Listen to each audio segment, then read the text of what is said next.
Hello student, in the last lecture we have discussed about the different types of constraint. Today we will discuss about the different types of grouping method in MySQL. So let's start. Grouping records in a query. Through the query, or we can say sometimes it is required to apply a select query in of the records instead of whole table.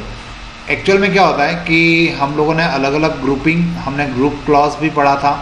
तो group clause जो होता है वो generally अपन tables के ऊपर लगाते हैं, लेकिन हम लोग या किसी कॉलम के ऊपर लगाते हैं। लेकिन कितनी बार ऐसा होता है कि हमें पूरे टेबल पर ग्रुप रिकॉर्ड या ग्रुप क्लॉज ना लगाते हुए हमें किसी पर्टिकुलर ग्रुप के ऊपर ही उसको अप्लाई करना होता है या किसी एक ही कॉलम पे उसको अप्लाई करना होता है।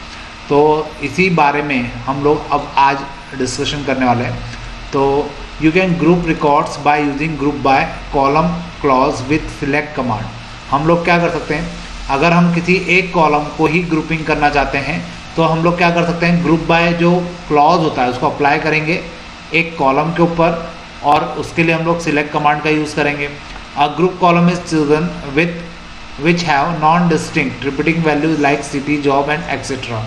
अब यहाँ पर क्या होता है, एक्चुअल में ग्रुप बाय जो होता है वो ऐसे कॉलम पे लगता है जहाँ पर आपके पास नॉन डिस्टिंक्ट वैल्यू या रिपीटेड होने वाली वैल्यू ना हो, उसी के ऊपर हम लोग ग्रुप बाय कमांड यूज़ कर सकते हैं या क्लॉज यूज़ कर सकते हैं। तो generally the following aggregate functions minimum, maximum, sum, average, count, these all are called as aggregate functions. You are very well aware about these functions. तो हम लोग इन एग्रीगेट फंक्शंस के ऊपर ही ग्रुप रिकॉर्ड्स के लिए क्वेरी को fire कर सकते हैं। जैसे सम नाम का जो फंक्शन होता है, ये हम लोग वैसे एग्रीगेट फंक्शंस के अंदर पढ़ चुके हैं। सम नाम का जो फंक्शन होता है, return the sum of the given column. किसी कॉलम के ऊपर अगर सम फंक्शन अप्लाई किया जाए तो उस कॉलम की सारी वैल्यू को ये सम करके हमें देता है। The next one is mean. Mean means minimum. Return the minimum value in the given column. उस कॉलम में जो मिनिमम वैल्यू होगी वो मिनिमम वैल्यू हमें इस मिनिमम फंक्शन के थ्रू पता चल जाएगी। Next is max. Max is the maximum value, so it returns the maximum value in the given column. ये हमें क्या करता है, किसी कॉलम में जो मैक्सिमम वैल्यू है उसको फाइंड आउट करके देता है। Next one is average, AVG, और we can say return the average value of the given column. ये हमें क्या करता है, उस कॉलम के सारी वैल्यूज़ का एवरेज निकाल के देता है। Next one is count. Count return the total number of values record as per the given column. उस कॉलम में जितने रिकॉर्ड्स है, जितनी वैल्यूज़ है, उनको काउंट करके ये हमें बताता है। तो ये जो अभी हम लोगों ने एग्रीगेट फंक्शंस के बारे में वैसे पहले भी पढ़ चुके थे और अभी हमने शॉर्ट में भी देखा, तो इनके ऊपर हम लोग ग्रुप बाय क्लॉज यूज़ कर सकते हैं। और ग्रुप बाय क्लॉज यहाँ पे यूज़ करने का जो मेन रीज़न है वो ये है कि आपको पूरी टेबल पे इसको अप्लाई नहीं करना होता, आपको केवल पर्टिकुलर कॉलम पे या किसी ग्रुप पे इसको अप्लाई करना होता है। तो इसके आगे कुछ एग्जांपल्स अपन वो देखते हैं। Aggregate functions and null values. अब अगर इसमें नल वैल्यू इंक्लूड हो जाएगी तो क्या करेंगे, क्योंकि हमने कंस्ट्रेंट तो अभी पढ़े। Consider a table employee having the following records. अब अगर यहाँ पे हम लोग एक टेबल को कंसिडर करें जिसका नाम EMP है और उसके अंदर कुछ रिकॉर्ड्स भी यहाँ पे मेंशन किए गए, जैसे एक कॉलम है कोड का जिसमें E1, E2, E3, E4, E5 क्या है, एम्प्लॉय के कोड है। नेक्स्ट कॉलम है नेम का जिसमें राम कुमार, सुचित्रा, योगेंद्र, सुशील कुमार, लवली, ये नाम दिए गए हैं एम्प्लॉय के। और जो नेक्स्ट कॉलम है वो सैलरी का है, उसमें कुछ सैलरी के अमाउंट लिखे गए हैं और कुछ में नल लिखा गया है। तो जिसमें नल लिखा गया है मतलब यहाँ पर वैल्यू डिफाइन नहीं होगी, इसलिए वहाँ पर नल लिख दिया गया है। अब देखिए इसी टेबल के ऊपर हम लोग ग्रुप बाय क्लॉज यूज़ करेंगे तो किस प्रकार से होगा। MySQL select sum salary from employee. अब यहाँ पे हम लोग क्या कर रहे हैं, सैलरी नाम का जो कॉलम है, ठीक है, सैलरी नाम के कॉलम के ऊपर हम लोग सम नाम का जो फंक्शन है, एग्रीगेट फंक्शन, वो यूज़ कर रहे हैं फ्रॉम द एम्प्लॉय टेबल के ऊपर। तो यहाँ पे क्या होगा, सैलरी नाम का जो कॉलम है वो हमें क्या देगा, टोटल यहाँ पे जितनी सैलरी मेंशन हो रही होगी उन सैलरी का सम करके हमें दे देगा। तो देखिए नल वैल्यू जो होती है कभी भी एग्रीगेट फंक्शन उनको काउंट ही नहीं करते, उनको छोड़ देते हैं। तो यहाँ पे 4500, 3500 एंड 4000, तो ये तीन वैल्यू का सम हो जाएगा और कितना आ जाएगा 1200। तो इस प्रकार से आपको जो सम नाम का एग्रीगेट फंक्शन है वो आपको क्या आंसर देगा, वो आपको आउटपुट में देगा 12,000। Next is minimum salary from the employee. हमने जैसे ही सैलरी नाम के कॉलम के ऊपर मिनिमम एग्रीगेट फंक्शन अप्लाई किया फ्रॉम द ईएमपी टेबल का नेम है, तो मिनिमम सैलरी जो है इस कॉलम में वो हमारे सामने आ जाएगी। मिनिमम सैलरी आप लोग देख सकते हैं 3500 है, तो हमारे आउटपुट में क्या मिलेगा 3500। Next command is max. Max is applied on the salary column and then we get as a 4500 as the output. यहाँ पे आप लोग सैलरी वाले कॉलम में देखेंगे 45 क्या है, मैक्सिमम अमाउंट है, इसलिए 4500 हमें कहाँ मिलेगा, आउटपुट में मिलेगा। नेक्स्ट वन इज सिलेक्ट और we can say a count aggregate function on the salary column, so we will get 3। यहाँ पे जिनकी सैलरी मेंशन हो रही है केवल वही रिकॉर्ड काउंट होंगे, जिनके आगे नल लिखा है वो रिकॉर्ड काउंट नहीं होंगे, तो इसलिए यहाँ पे कितना लिखा हुआ रहा है, 3 लिखा हुआ रहा है। Select average salary from EMP. तो ये जो एवरेज सैलरी फ्रॉम ईएमपी है, अब यहाँ पर क्या होगा, यहाँ पर केवल जो सैलरी है उसका एवरेज निकल जाएगा, जो नल वैल्यू उसको छोड़ दिया जाएगा। तो 12,000 को 3 से डिवाइड कर देंगे तो हमारा जो एवरेज होता है वो आ जाएगा, और यहाँ पे वो एवरेज कितना आ जाएगा 4000। तो आप यहाँ पे आंसर में देख सकते हैं इसका जो आउटपुट है वो कितना देगा आपको 4000। And the last one is select count star from EMP. Star का मतलब आप लोग पता है, स्टार का मतलब होता है कि सारे कॉलम, तो सारी रोज विथ ऑल कॉलम्स। तो यहाँ पर काउंट हो जाएगा, काउंट हमने एवरेज फंक्शन अप्लाई किया है, और यहाँ पर स्टार लगाने का मतलब है कि सारे कॉलम और सारे रिकॉर्ड्स को काउंट करना है। अब यही फंक्शन हमने ऊपर भी यूज़ किया था, लेकिन वो जो काउंट हमने लगाया था वो केवल एक कॉलम के ऊपर लगाया था। अब ये जो काउंट है पूरी टेबल के ऊपर है, तो यहाँ पे टोटल जितने रिकॉर्ड है वो सारे काउंट हो जाएंगे, और यहाँ पे नल वैल्यू वाले भी कॉलम रिकॉर्ड हो जाएंगे, काउंट हो जाएंगे। तो ठीक है, तो यहाँ पे कितना आपको आउटपुट में मिलेगा 5 मिलेगा। तो इस प्रकार से हम लोग क्या कर सकते हैं, we can apply aggregate functions on the table. An aggregate function may applied on the column with distinct or all keyword. If nothing is given, all is assumed. देखिए एग्रीगेट फंक्शंस अगर हम लोग ग्रुप का use करना चाह रहे हैं और किसी कॉलम में लगाना चाह रहे हैं, तो हम लोग यहाँ पे 2 कीवर्ड यूज़ करते हैं, एक तो डिस्टिंक्ट जो यहाँ पे लिखा हुआ है, और एक ऑल कीवर्ड। अगर आपने दोनों में से कोई भी कीवर्ड नहीं लिखा है तो बाय डिफ़ॉल्ट कौन सा कीवर्ड काउंट होता है, ऑल। ठीक है, अब देखिए यूजिंग सम, किसी कॉलम में अगर हम लोग सम करना चाहते हैं, then this functions return the sum of the value in the given column और एक्सप्रेशन। तो ये आपको क्या देगा, उस कॉलम में जितनी वैल्यूज़ है उन सभी का सम आपको प्रोवाइड कर देगा। तो माई एसक्यूएल यहाँ पे देखिए सिलेक्ट कमांड हमने यूज़ की, एग्जाम्पल आप लोग देख सकते हैं, select sum on salary column from EMP. अब ये वाली जो कमांड है ये अभी हमने लास्ट स्लाइड में भी देखी थी, और यहाँ पर भी हम वही देख रहे हैं। अब नेक्स्ट जो है select sum distinct salary from EMP. अब यहाँ पे सैलरी के आगे ऑल या डिस्टिंक्ट नहीं लिखा था, तो बाय डिफ़ॉल्ट ये क्या करेगा, सारी जो सैलरी जितने भी अमाउंट है वहाँ पे सारे काउंट कर लेगा और सभी का सम कर देगा। लेकिन अगर आपने यहाँ पे लिखा डिस्टिंक्ट सैलरी, तो जिनकी सैलरी अलग अलग होगी केवल उन्हीं के रिकॉर्ड क्या होंगे, आपस में सम होंगे। तो देखिए यहाँ पे क्या किया अपन ने, डिस्टिंक्ट सेल किया है, मतलब जो सैलरी वाला कॉलम है उसके आगे हमने डिस्टिंक्ट कीवर्ड का यूज़ किया है। अगर आप डिस्टिंक्ट कीवर्ड का यूज़ नहीं करोगे तो बाय डिफ़ॉल्ट वो ऑल ले लेगा। ठीक है, next example is select sum salary from EMP where city is Kanpur. अब यहाँ पे केवल उन्हीं एम्प्लॉय की जो सैलरी है उसका सम होगा जो एम्प्लॉय कानपुर की सिटी को बिलोंग करते होंगे। क्लियर है, मतलब जो कॉलम नेम सिटी है उनमें जिन जिन के नाम के आगे कानपुर लिखा होगा केवल उन्हीं की सैलरी क्या होगी, आपस में ऐड होगी। Next example is select sum salary from EMP group by city. अब यहाँ पे क्या होगा, सम हो जाएगा सैलरी का, और जो सिटी है उसके अकॉर्डिंग क्या होगा, सबका ग्रुपिंग हो जाएगी।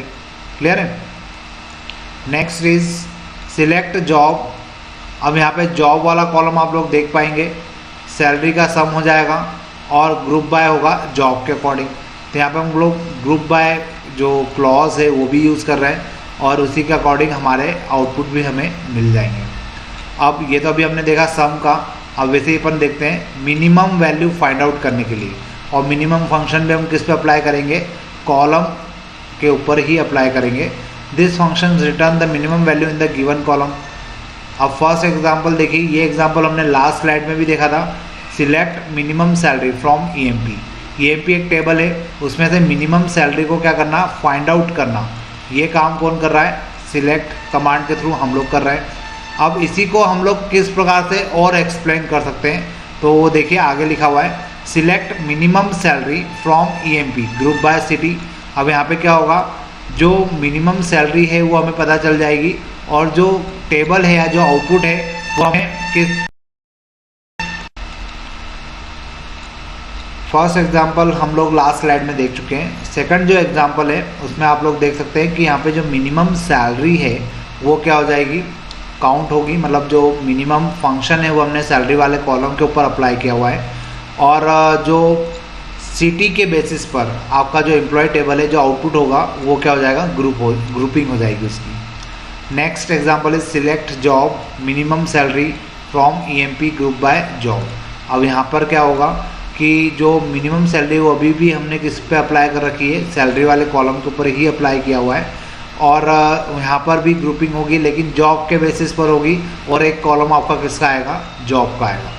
तो अब इसका आगे और कभी कंटिन्यू है वैसे। यूजिंग मैक्स, अब यहाँ पे हम लोग क्या कर रहे हैं, मैक्स जो एग्रीगेट फंक्शन है उसका यूज़ कर रहे हैं, और इसके अकॉर्डिंग हम लोग क्या देखेंगे, this function return the maximum value in the given column. ये आपको पता है कि जो मैक्स कमांड होती है या जो मैक्स फंक्शन होता है वो क्या करता है, आपको मैक्सिमम वैल्यू को रिटर्न करता है जिस भी कॉलम के ऊपर इसको अप्लाई किया जाता है। तो फर्स्ट एग्जांपल आपको क्या बता रहा है, select max sal from EMP. मतलब यहाँ पर क्या हो रहा है, सैलरी नाम के सेल नाम के कॉलम के ऊपर हमने मैक्स फंक्शन को अप्लाई किया हुआ है, और कौन सी टेबल में, ईएमपी टेबल में। तो आपको आउटपुट में क्या मिलेगा, यहाँ पर आपको उस टेबल में जो सैलरी वाला कॉलम है उसमें जो सबसे मैक्सिमम सैलरी होगी वो वैल्यू आपको डायरेक्टली मिल जाएगी। Select max salary from EMP where city is Kanpur. अब ये जो है ये सेम अभी हमने थोड़ी देर पहले भी पढ़ा था, लेकिन वहाँ पे फंक्शन अलग था, यहाँ पे मैक्स फंक्शन अप्लाई किया हुआ है। यहाँ पे मैक्सिमम सैलरी के अकॉर्डिंग क्या होगा, ग्रुपिंग हो जाएगी, जिनकी सिटी क्या होगी, कानपुर होगी। फिर नेक्स्ट जो एग्जाम्पल है उसमें वापस से सैलरी के कॉलम के ऊपर ही मैक्स फंक्शन लगाए, लेकिन यहाँ पे ग्रुपिंग होगी किसके बेसिस पर, सिटी के बेसिस पर। ठीक है, फिर सेम हम लोग एवरेज फंक्शन के लिए काउंट करेंगे। एवरेज आपको क्या रिटर्न करता है, कौन सी वैल्यू रिटर्न करता है, एवरेज आपको जो भी कॉलम में वैल्यूज़ गिवन है न्यूमेरिकल वैल्यू उनका एवरेज निकाल के आपको प्रोवाइड करता है। तो यहाँ पर क्या होगा, अगर आपने फर्स्ट क्वेरी अप्लाई की तो फर्स्ट क्वेरी से आपको क्या मिलेगा, एवरेज मिल जाएगा, जो कि सैलरी वाले कॉलम के अंदर जितनी वैल्यू होगी उनका एवरेज आपके सामने आ जाएगा। और नेक्स्ट जो है उस क्वेरी के अकॉर्डिंग क्या होगा, वापस से सैलरी के ऊपर ही हमने एवरेज फंक्शन अप्लाई किया हुआ है, तो यहाँ पर फिर से सैलरी का एवरेज निकलेगा, लेकिन यहाँ पे जो ग्रुपिंग होगी वो किस बेसिस पे होगी, सिटी के बेसिस पर।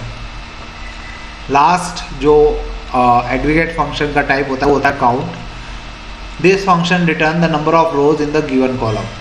ये फंक्शन का काम क्या होता है कि किसी टेबल या किसी कॉलम पे जब इसको अप्लाई किया जाता है तो उसमें नंबर ऑफ रो कितनी है उसको काउंट करना।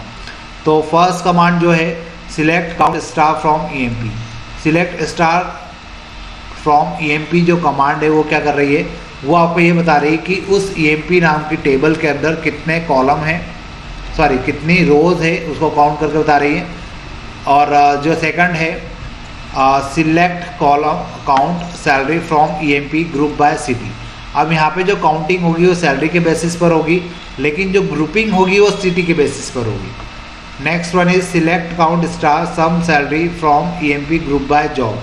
अब देखिए यहाँ पे काउंट स्टार का मतलब है कि यहाँ पे काउंटिंग हो जाएगी सारे कॉलम विद ऑल रिकॉर्ड्स की, सम हो जाएगा किसका, सैलरी का, और किसके अंदर, एम्प्लॉय नाम की टेबल के अंदर, और ग्रुपिंग जो होगी वो जॉब के बेसिस पर होगी। तो ये एक अच्छी क्वेरी है जिसको फायर किया गया है और इसके बेसिस पर हमें आउटपुट मिल जाएगा।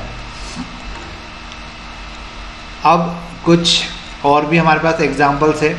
You may use any conditions on group if required having clause and then conditions. This clause is use to apply condition on a group. अब हम लोग क्या कर सकते हैं, ग्रुप के ऊपर भी कंडीशन लगा सकते हैं। मतलब पहले तो हम लोग ग्रुपिंग करते हैं और फिर ग्रुपिंग के ऊपर भी कंडीशन अप्लाई कर सकते हैं। तो वो कंडीशंस के कुछ एग्जांपल्स यहाँ दिए गए हैं। देखिए फर्स्ट है select job sum pay from EMP। तो फर्स्ट लाइन हमें क्या बता रही है, पे नाम का जो कॉलम है उसमें सारे जो अमाउंट है वो सब क्या हो जाएंगे, सम हो जाएंगे। कौन सी टेबल में, एम्प्लॉय नाम की टेबल के अंदर। ग्रुपिंग होगी किसके बेसिस पर, जॉब के बेसिस पर, और केवल उन्हीं के नाम आएंगे हैविंग, ये देखिए कंडीशन है, हैविंग सम पे इज ग्रेटर देन और इक्वल टू 8000, जिनका सम क्या होगा 8000 से ज़्यादा होगा या इक्वल होगा, क्योंकि यहाँ पे ग्रेटर देन इक्वल टू लगा है। ठीक है, नेक्स्ट एग्जांपल है, सेम एग्जांपल है, लेकिन यहाँ पर जो एवरेज है वो फंक्शन यूज़ किया है। तो जिसकी सैलरी, जिसका पेमेंट का एवरेज ग्रेटर देन और इक्वल टू 7000 होगा, केवल उन्हीं की जॉब के बेसिस पर ग्रुपिंग होगी, उन्हीं के नाम आपके सामने आपको दिखाई देंगे। नेक्स्ट है select job sum pay from EMP। मतलब सेम क्वेरी फिर से फायर की गई है, लेकिन यहाँ पर सम एवरेज की जगह काउंट है और यहाँ स्टार लगा है। तो यहाँ पे सारे जो रिकॉर्ड्स है वो काउंट हो जाएंगे, लेकिन ग्रेटर देन 5 से ज़्यादा होंगे वही होंगे, और जो ग्रुपिंग होगी वो जॉब के बेसिस पर होगी। Next is select job minimum pay, maximum pay, average pay from EMP group by job having sum pay greater than और इक्वल टू 8000। अब ये जो क्वेरी है, ये क्वेरी आपको क्या बता रही है कि एक तो आपको कौन कौन से कॉलम मिलेंगे, जॉब का कॉलम मिलेगा, एक पेमेंट का मिलेगा, उसमें मिनिमम आपको वैल्यू पता चल जाएगी, मैक्सिमम वैल्यू पता चल जाएगी, एवरेज पता चल जाएगा फ्रॉम EMP ग्रुप। अब कौन सी टेबल से, EMP नाम की टेबल से। इसमें जो ग्रुपिंग होगी वो ग्रुपिंग में किस हिसाब से होगी, जिसमें सम, किसका सम, पे का सम, जो कॉलम है पे के ऊपर जो सम हमने फंक्शन अप्लाई किया हुआ है वो ग्रेटर देन इक्वल टू 8000 होगा। ठीक है, ये जो क्वेरी के बारे में मैं आपको बता रहा हूँ, हो सकता है आपको कहीं डाउट हो या आपको एकदम से क्लियर नहीं हो।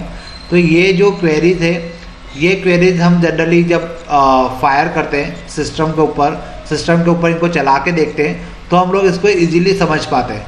हो सकता है कि अभी आखिरी के जो हैविंग कंडीशन है या ग्रुप बाय कमांड है, क्लॉज है, ये आपको समझने में थोड़ी सी दिक्कत आएगी।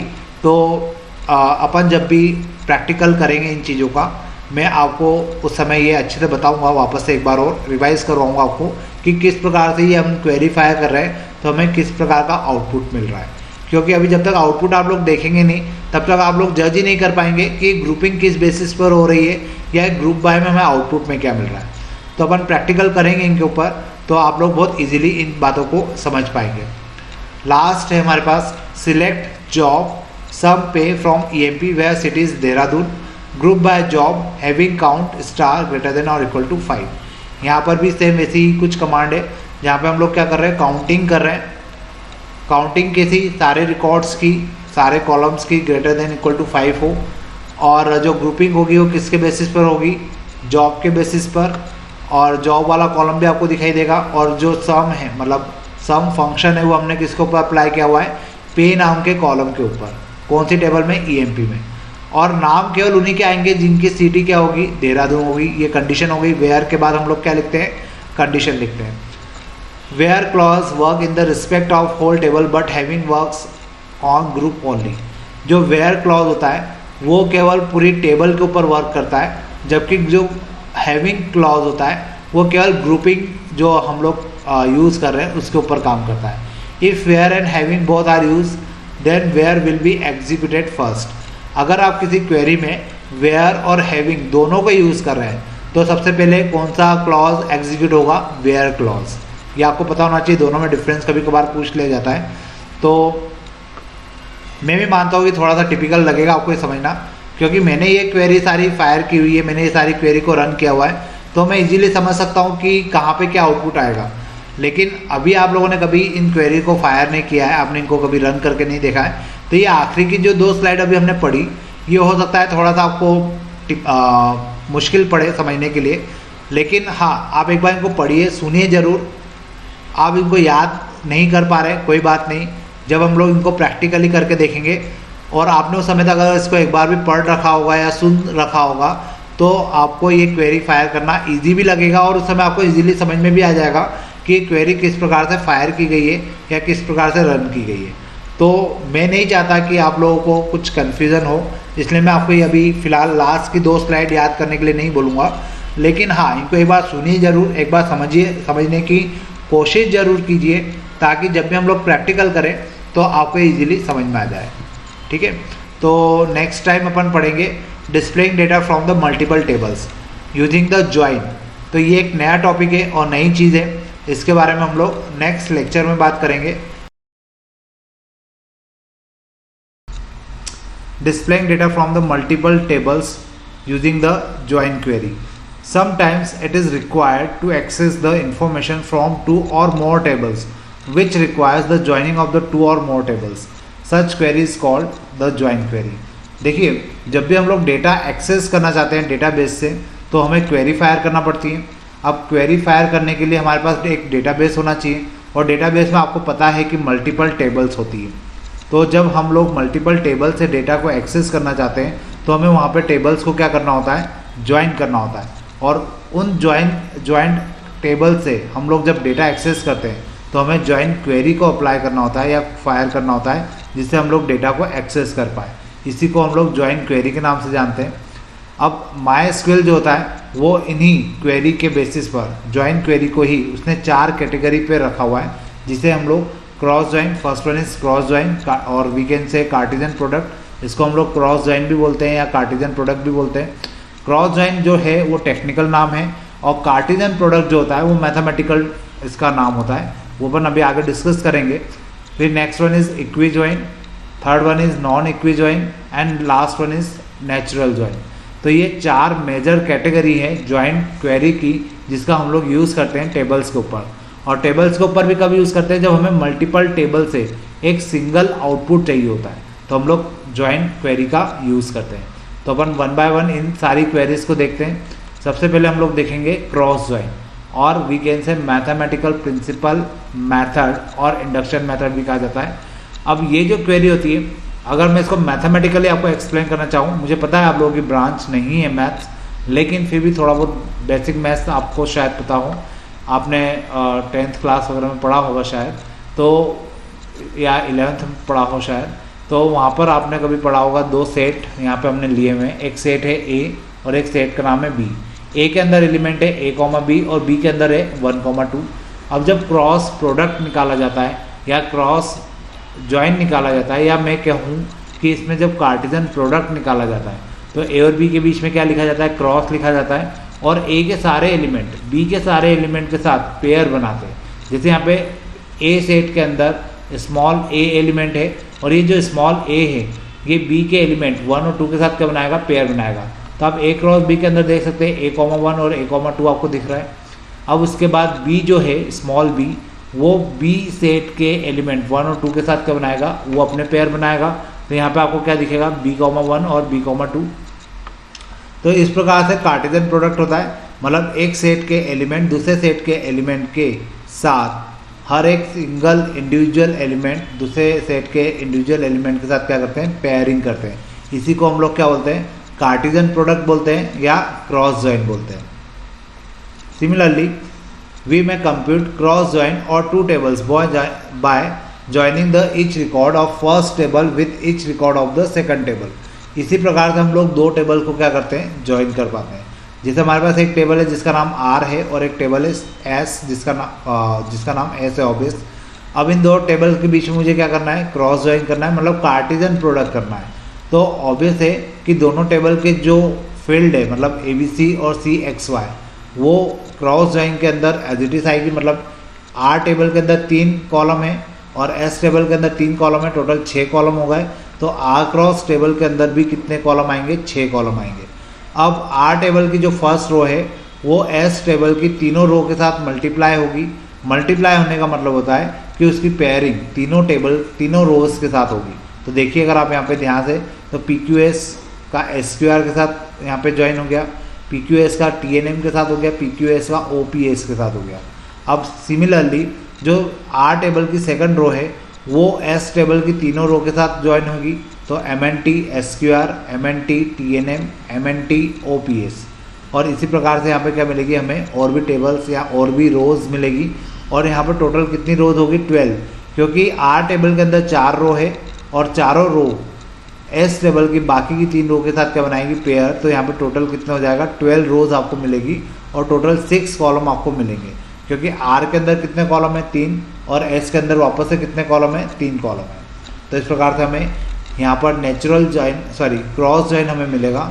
और ये जो क्रॉस जॉइन होगा इसमें आपको होपफुली समझ में आया होगा कि किस प्रकार से दो टेबल आपस में जॉइन हो रही है। अब नेक्स्ट अपन देखते हैं इक्वी जॉइन। अब इक्वी जॉइन के अंदर क्या होता है, in equi join records are join on the equality conditions joining column. Generally the join column is a column which common in both tables. Consider the following table R and S having the C as a join column. अब यहाँ पे क्या होता है कि equi join के अंदर दो टेबल जब हम लोग ज्वाइन करना चाहते हैं तो दोनों टेबल के बीच में कोई ना कोई कॉलम सेम होता है और उसी के बेसिस पे ही दोनों टेबल क्या हो जाती है आपस में ज्वाइन हो जाती है। तो जैसे C और R टेबल के अंदर C कॉलम है, S टेबल के अंदर भी C कॉलम है और जो C कॉलम है उसी के बेसिस पे क्या होगा यहाँ पे टेबल इक्वी जॉइन होगा। अब देखिए ध्यान से, अब जैसे R टेबल का जो C कॉलम है उसमें फर्स्ट एलिमेंट S है और S टेबल में जो C कॉलम है उसका फर्स्ट एलिमेंट भी S है। तो उस कंडीशन में S जो होगा वो आएगा और S के करस्पॉन्डिंग यहाँ पे PQ आएगा और उस साइड SQR आएगा। क्लियर। वैसे ही T कॉलम भी दोनों में है, T एलिमेंट भी दोनों में है, तो T के एलिमेंट MN आ जाएंगे AB के नीचे और T ही के जो एलिमेंट होंगे पेयर में वो XY में आ जाएंगे। फिर उसके बाद वापस से आपके पास क्या है S कॉलम है और S एलिमेंट है, वो S एलिमेंट S टेबल के S एलिमेंट के साथ पेयर होगा तो यहाँ पे आएगा OP और इसी के सामने आएगा PR। तो इस प्रकार से हमें बाकी के जैसे अब यहाँ पे R टेबल के अंदर फोर्थ रो है वो यहाँ पे नहीं आएगी क्योंकि U का कोई भी पेयर S के अंदर आपको नहीं मिलेगा। तो उस कंडीशन में यहाँ पे इक्वी जॉइन मतलब equal number of element, equal number of रोज और इक्वल नंबर ऑफ कॉलम्स ये आपस में आपको यहाँ पे इक्वी जॉइन के अंदर देखने को मिलेंगे। नॉन इक्वी जॉइन, अभी हमने जो लास्ट स्लाइड में देखा वो इक्वी जॉइन था, वहाँ पे नंबर ऑफ रोज इक्वल थी, नंबर ऑफ कॉलम इक्वल थे। लेकिन कभी कभार ऐसा होता है कि नंबर ऑफ रोज और नंबर ऑफ कॉलम अलग अलग होते हैं टेबल्स में। तो उस कंडीशन में किस प्रकार से हम लोग मैथमेटिकल प्रिंसिपल का यूज़ करते हुए नॉन टेबल्स को आपस में ज्वाइन करेंगे, तो उसके लिए हमारे पास फंडा होता है नॉन इक्वी ज्वाइन का। In non equi join records are join on the condition of the equal operators for joining column और कॉमन कॉलम। अब यहाँ पे हमें क्या करना होता है कि जब भी हमें नॉन इक्वी ज्वाइन करना होता है तो वहाँ पर हम कुछ कंडीशंस का यूज़ करते हैं, ऑपरेटर्स का यूज़ करते हैं और उसके बेसिस पर दो कॉलम को या कॉमन कॉलम को आपस में ज्वाइन करने का काम करते हैं। जैसे यहाँ पे हमारे पास दो टेबल है R और S, दोनों के बीच में नॉट इक्वल का साइन लगा है और जब ये नॉट इक्वल का साइन लगा है तो उस कंडीशन में क्या होगा कि जो नॉट इक्वल वैल्यूज़ होगी वो क्या हो जाएगी, ज्वाइन हो जाएगी। जैसा R टेबल के अंदर ABC 3 यहाँ पे फील्ड है और इसके अंदर 4 रोज़ है, वैसे S के अंदर वापस से हमारे पास 3 फील्ड है और 3 रोज़ है।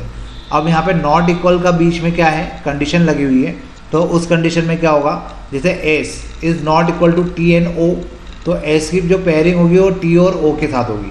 तो आप यहाँ पे देख सकते हैं S की पेयरिंग T और S की पेयरिंग T के साथ है, S की पेयरिंग O के साथ है। वैसे ही T is not equal to S and O, तो T की जो पेयरिंग है वो देखिए यहाँ पे T की पेयरिंग S के साथ है और T की पेयरिंग O के साथ है। ठीक है। फिर S is not equal to T and O, तो S की पेयरिंग T के साथ भी है और S की पेयरिंग O के साथ भी है। U is not equal to any one of the element of S table, so S की जो U की जो पेयरिंग है वो S के साथ भी है, T के साथ भी, U के साथ भी है। तो यहाँ पे U 3 बार आएगा और C के U की पेयरिंग S के साथ हो गई, U की पेयरिंग T के साथ हो गई, U की पेयरिंग O के साथ हो गई और इनके करस्पॉन्डिंग जो सेम रो में जो एलिमेंट होंगे वो आपको लिखना होंगे। तो इस प्रकार से क्या होता है, नॉन इक्वी ज्वाइन के थ्रू दो टेबल्स को आपस में ज्वाइन किया जाता है, ये नॉन इक्वी ज्वाइन कहलाता है। आप इस टेबल को थोड़ा सा और कॉन्सेंट्रेट होकर देखेंगे तो आपको बहुत इजीली समझ में आएगा, क्योंकि ये क्वेरी बहुत इजी होती है और बहुत इजीली इनको समझा भी जा सकता है। Next is natural join. अब नेचुरल ज्वाइन क्या होता है? The natural join is a much similar to the equi join. Natural join जो होता है वो इक्वी ज्वाइन जैसा ही होता है। That is record are join on the equality condition of joining column except that the common column appears one time. अब यहाँ पे इक्वी ज्वाइन जो हम लोगों ने देखा था, नेचुरल ज्वाइन भी वैसे ही होता है, लेकिन यहाँ पे जो एक जैसे कॉलम के अंदर कॉमन वैल्यूज होती है वो एक बार ही आती है। जैसे आर टेबल हमने वही लिए, एस टेबल वही लिए। अब आप यहाँ पे देखेंगे कि जैसे यहाँ पे एस के अंदर भी सी कॉलम है, आर के अंदर भी सी कॉलम है, तो दोनों में केवल सी कॉलम एक बार ही आएगा और एस टी एस, क्योंकि यहाँ पे ये तीन वैल्यू क्या हो रही है, मैच हो रही है एस टेबल से, तो यहाँ पे एस टी एस आ जाएगा और इनके करस्पॉन्डिंग जो एलिमेंट होंगे वो आपको देखने को मिलेंगे। इस प्रकार से क्या होगा, नेचुरल ज्वाइन ऑपरेटर हम लोग यूज़ करते हैं। The result table will contain 5 column, common column is eliminated. यहाँ पे जो कॉमन कॉलम होता है वो एलिमिनेट हो जाता है, but records are selected those are having equal value for C column in both the table. और साथ में सी के अंदर वो सारी कॉमन वैल्यू आ जाती है जो दोनों टेबल के अंदर होती है। तो इस प्रकार से हम लोग क्या करते हैं, नेचुरल ज्वाइन ऑपरेटर्स का यूज़ करते हैं और इस क्वेरी को हम लोग फायर करते हैं। अब देखिए ये कुछ और एग्जांपल्स है उसी को जो भी हमने ज्वाइन क्वेरी का यूज़ हमने देखा था उसी के ऊपर ये एग्जांपल है। इससे आपको और थोड़ा सा जल्दी क्लियर होगा कि किस प्रकार से हम लोग यहाँ पे ज्वाइन क्वेरी को अप्लाई करते हैं। Consider the two tables EMP and DEPT। यहाँ पे हमारे पास एक EMP और एक डिपार्टमेंट नाम की टेबल है। अब इसमें अगर आप EMP नाम की टेबल देखेंगे तो इसमें एम्प्लॉय आईडी है, ई नेम है, सिटी है, जॉब है, पे है और डिपार्टमेंट नंबर है।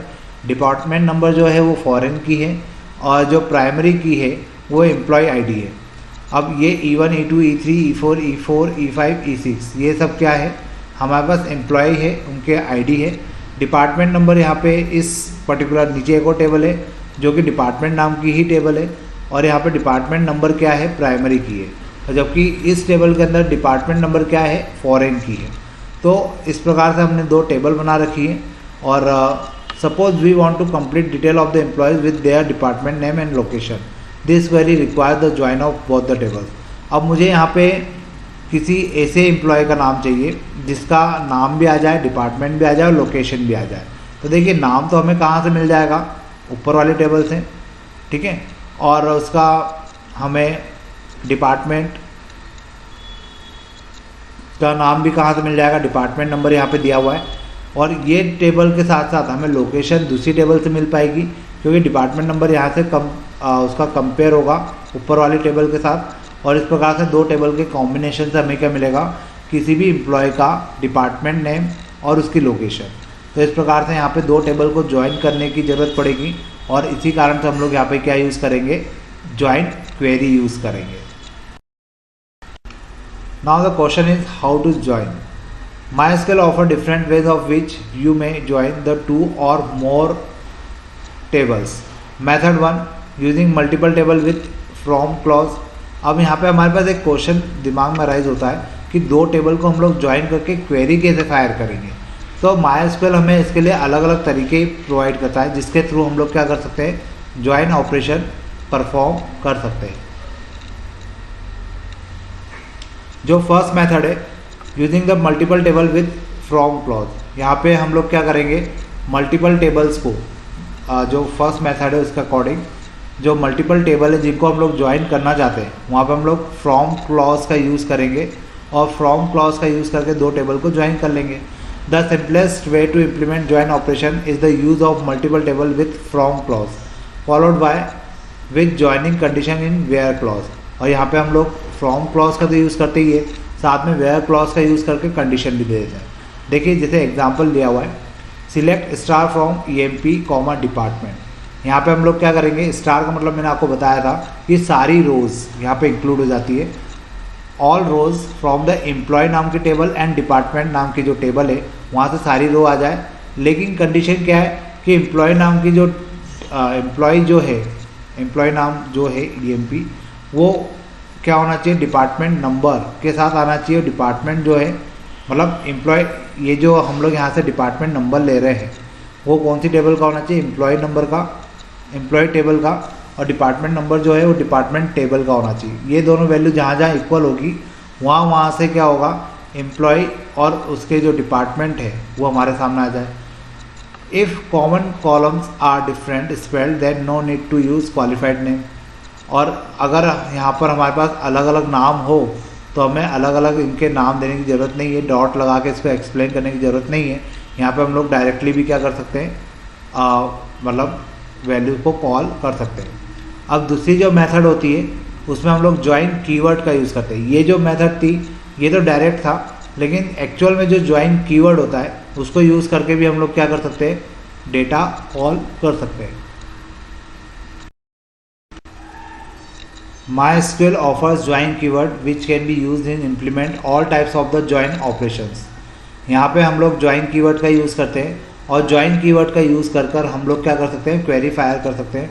ऊपर जो मेथड हमने देखी थी उस मेथड के अंदर आप लोग डायरेक्टली join query अप्लाई कर रहे थे, लेकिन वहाँ कोई join keyword यूज़ नहीं हो रहा था।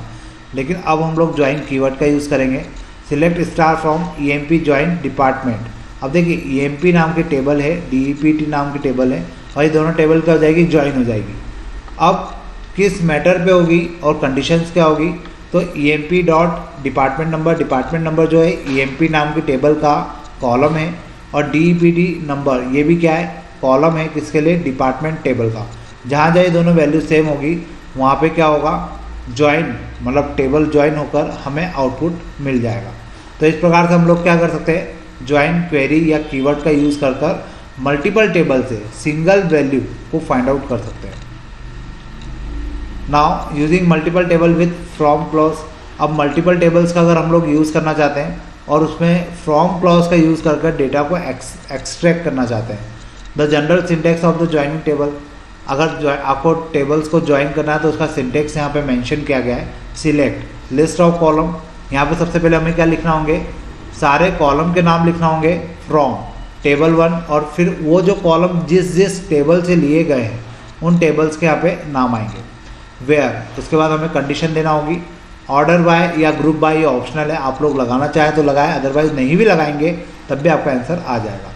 You may add more condition using and और नॉट ऑपरेटर्स इफ़ रिक्वायर्ड। आप चाहें तो यहाँ पे एंड और नॉट ऑपरेटर्स का यूज़ कर कर और भी यहाँ पे ऑपरेटर्स यूज़ कर सकते हैं, कंडीशंस का यूज़ कर सकते हैं। All types of the join, equi join, non equi, natural etcetera are implemented by changing the operator in joining condition and selections of column with select clause. यहाँ पर हम लोग जब भी जितने भी ज्वाइन ऑपरेशन हम लोग यूज़ करते हैं उनको हम लोग हमारे कंडीशन के अकॉर्डिंग, जो कंडीशन जिस प्रकार से हम लोग टेबल्स को ज्वाइन करना चाहते हैं, जिस प्रकार से हम लोग ऑपरेटर्स का यूज़ करना चाहते हैं, उनका यूज़ करते हुए सिलेक्ट क्लॉज के अंदर उसको हम लिख सकते हैं और उसका यूज़ कर सकते हैं। For example, find out the name of employee working in the production department. मान लीजिए मुझे एक ऐसे एम्प्लॉय का नाम पता करना है जो प्रोडक्शन डिपार्टमेंट के अंदर है, तो हम लोग कौन सी क्वेरी फायर कर सकते हैं, कैसी क्वेरी फायर कर सकते हैं, तो सिलेक्ट ई नेम। ई नेम मतलब क्या हो जाएगा, एम्प्लॉय का नेम, और ये ई नेम कहाँ पे है, EMP ने नाम की जो टेबल है उसके अंदर है। अब मुझे दोनों टेबल की ज़रूरत पड़ेगी क्योंकि जो डिपार्टमेंट है, डिपार्टमेंट तो वहीं से निकल के आएगा, तो डिपार्टमेंट नाम की टेबल की भी ज़रूरत पड़ेगी। अब यहाँ पे मैं कंडीशन लगा रहा हूँ जहाँ पे EMP dot department number equal to department dot department number, ये दोनों नंबर आपस में इक्वल होंगे। एंड यहाँ पे अपन ने ऑपरेटर्स का यूज़ किया है, एंड ऑपरेटर्स का D name equal to production, मतलब डिपार्टमेंट का नाम क्या हो, प्रोडक्शन। ये कंडीशन लगा दिए जिससे क्या होगा, केवल उन्हीं एम्प्लॉय के नाम आएंगे जो जिनका डिपार्टमेंट क्या होगा, प्रोडक्शन का होगा। फिर एक और एग्जांपल है, find out the name of the employee working in the same city from where they belongs, home town. अब मुझे ऐसे एम्प्लॉय के नाम पता करना है जो सेम सिटी को बिलोंग करते हैं जहाँ पे वो रहते भी है, मीन्स वर्किंग में है और रहते भी है। तो यहाँ पे हम लोग क्या वेरीफाई करेंगे, select E name from EMP department where EMP dot department number equal to department dot department number and cities location. मतलब ऑलमोस्ट पूरी क्वेरी सेम है, लेकिन यहाँ पे सिटी, जैसे यहाँ पे डिपार्टमेंट नेम था, अब यहाँ पे क्या हो जाएगा, सिटी इक्वल टू लोकेशन। मतलब यहाँ पे हम सिटी क्या बताएंगे, जो लोकेशन वो देगा उस लोकेशन के बेसिस पर हम लोग क्या करेंगे, उसको सर्च आउट करेंगे तो यहाँ से हमें पता चल जाएगा कि कौन से एम्प्लॉय ऐसे हैं जो वर्किंग में भी सेम है और उनकी होम टाउन भी सेम है। तो इस प्रकार से हम लोग क्या कर सकते हैं, मल्टीपल टेबल्स पर फ्रॉम क्लॉज का यूज़ करते हुए ज्वाइन ऑपरेशंस को परफॉर्म कर सकते हैं। अब इसके बाद ये जो अभी हमने देखा लास्ट स्लाइड पर, ये हमने देखा कि डायरेक्ट फ्रॉम क्लॉज का यूज़ करते हुए था। अब हमें देखना है कि ज्वाइन कीवर्ड का यूज़ करते हुए किस प्रकार से हम लोग यही ऑपरेशन परफॉर्म कर पाएंगे। लेकिन अब ये जो पोर्शन है ये हम लोग करेंगे नेक्स्ट लेक्चर में, और उसके बाद हम लोग बात करेंगे नेस्टेड क्वेरी की। तो और आगे भी यूनियन ऑफ टेबल है, मतलब अभी थोड़ा बहुत पार्ट बचा है, यूनियन ऑफ टेबल भी हमारा पार्ट ख़त्म हो जाएगा और उसके बाद फिर हम लोग आगे जो नेक्स्ट चैप्टर होगा उसके ऊपर चलेंगे।